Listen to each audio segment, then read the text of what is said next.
Hey guys, Kurt Wilson, Beats on Bites. A couple days back, we lost a very phenomenal entertainer that really made an impact on an entire generation.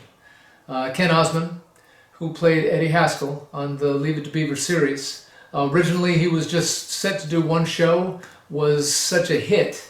He ended up doing a third of the shows, and then when they came back and did the reboot of Leave It to Beaver, he became the star.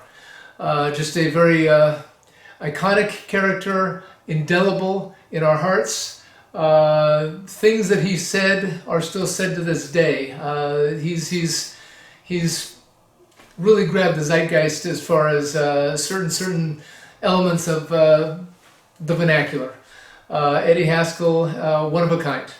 We're going to speak with Michael Houbrick today, who was Eddie Haskel's manager, agent, publicity agent, friend. Just had worked with him for a ton of years on a ton of different projects. I actually had the great fortune of working with Ken on a project several years ago that turned out to be a hoot.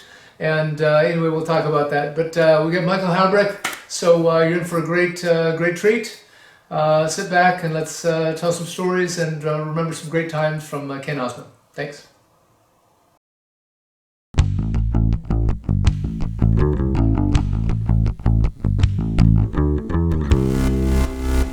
Love to talk some stories about him. And you knew him and worked with him for like how many years? 4 years. Well, 4 years in Los Angeles, 2 years in Orlando, that's six. And then probably for the next 10 years after that. So about 15, 16 years. Wow. Sometimes as his agent, sometimes as manager, sometimes as a publicist, and other times just as a friend. Yeah. Interesting. So I mean, through that time, I mean, you probably one of the few people that were in his life besides his family, especially as far as the entertainment side, because he was pretty much out of the entertainment business for the most part. You kept bringing him back and helping him with projects and things like that, right? Yeah. He wasn't. He didn't seek the limelight like the rest of the cast. Yeah. Excuse me, I just got back from China, and he. Nice. He also. Very topical. But Ken was a guy who he didn't do it for the money. After the original Leave It to Beaver, he was a police officer, and then he retired or went on disability, and so he had a police pension coming in, and he also took all the money that he had and brought a lot of rental properties, and he was handy so he could fix them up, and nobody knew this, but he was making millions just in his rental properties. Wow. So when they called to go back to the new Leave It to Beaver, he said, as he would say, "Hey Sam, why do I got to do that?" Yeah. Because he was one of the very vocal cast members that said, look, from 1957 to 1963, I was on your show. He was in 100 of the 254 episodes that they did. He was originally only for 1 or 2 episodes, but they had him in over more than 100 of them. None of them got residuals from the original series. Sure. And it's one of the only, never, no residuals. So, wow. And back in 1957 to 1963, or the years of the show, you're not making big money on television. Right. But the network, the show has long lived in syndication forever, and it has never ever been off the air since since they shut down production.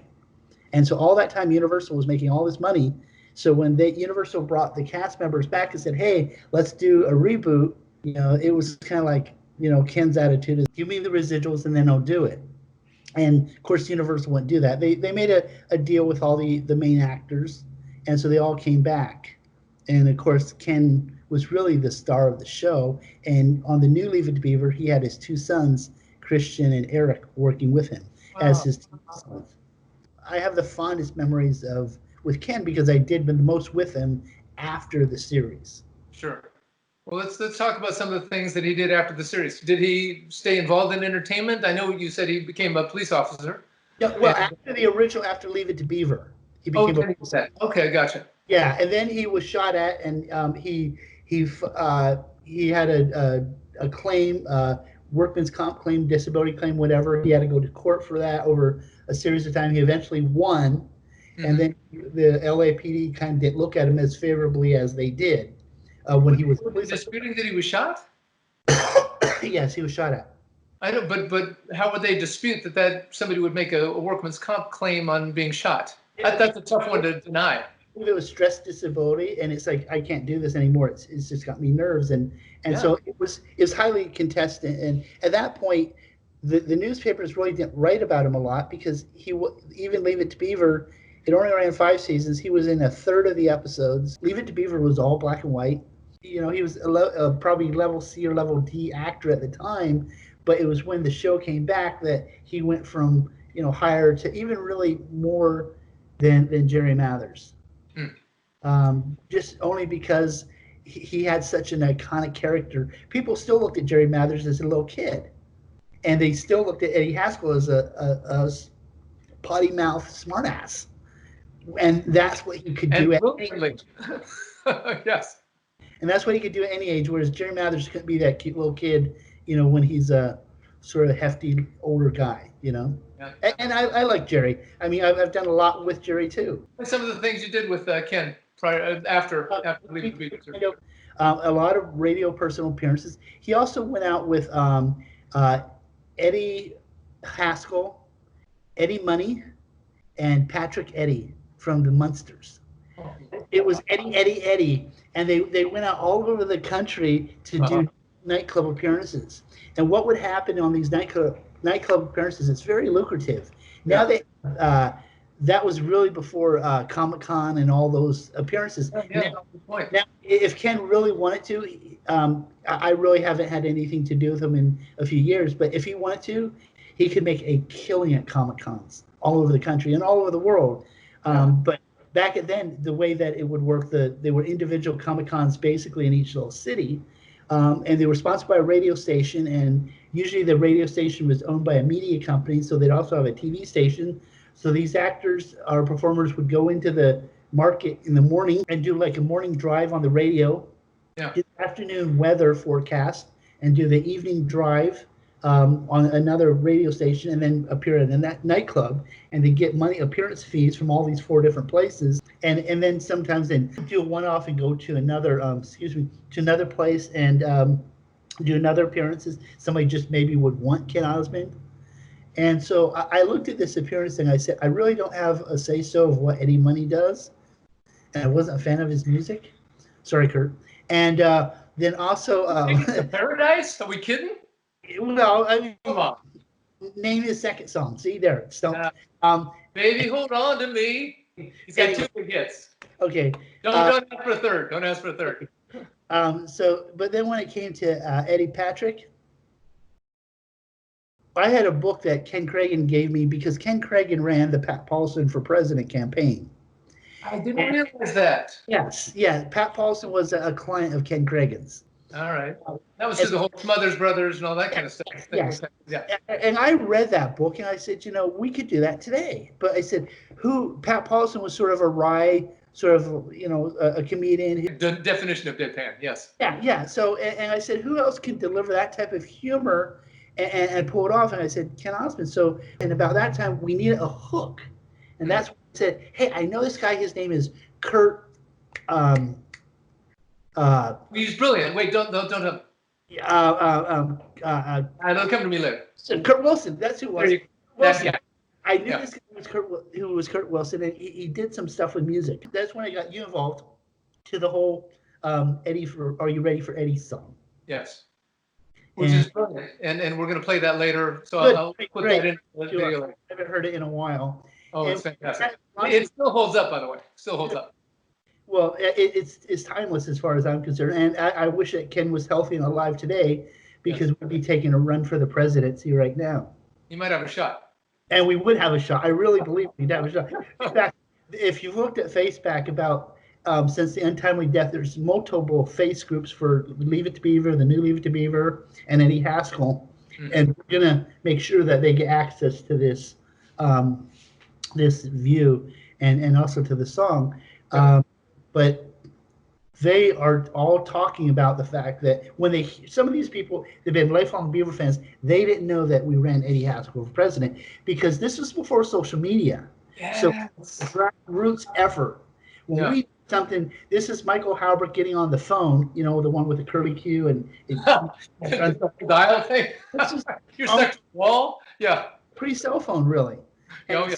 so we had to, Ken and I had to do everything, but we opened a bank account and we got permission from the U.S. Postmaster to our, address was P.O. Box 1776.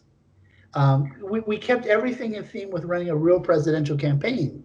Yes. And we just had a total blast with it.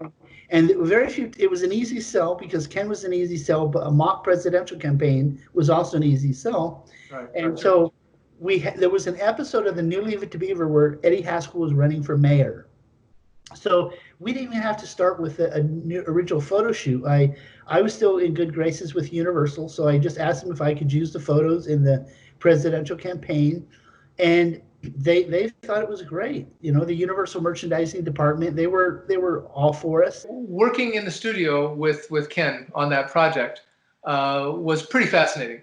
You know, because here I am, you know, put the song together, all that kind of stuff, and I'm telling him, helping him as far as delivery, you know, directing him as far as, you know, he's got it all going on. There wasn't a lot I needed to tell him, but you know, I think sometimes he would tone it down a little bit. No, go for it, give me the whole laugh, and he'd do all that crazy little laugh in between lines and things like that. That was just classic, just It was classic. a cackle. Yeah, he's got a little cackle going on there. Yeah. And it was just too much fun, and it seemed like he had a great time doing it, and it really came off. Yeah, I remember we went to, that was like he did a lot of voiceover work too because he's got a really great voice. I took him to a lot of commercial auditions and we called him One Take Eddie because he'd walk in there and nail it and then say, you know, we could sit there and have you do it again, but honestly, you know, it's worth it. Nailed it. Yeah. And he wasn't in trying to impress anybody. He could give a shit. Mm-hmm. And that's, you know, that's what I liked about it. He was a real person. Hey, I want to thank Michael Houbrick for coming by. Also, we got some more stories from Michael. Michael's got some stories, including how everything he learned about publicity he learned from P.T. Barnum when he ran away and joined the circus. I'm telling you, it's got some stories. Also, we have some more stuff from the Leave It to Beaver gang and Ken Osmond. So make sure you hit the subscribe button, hit the notification button so I can let you know when that's online. Thanks so much for being here. Take care.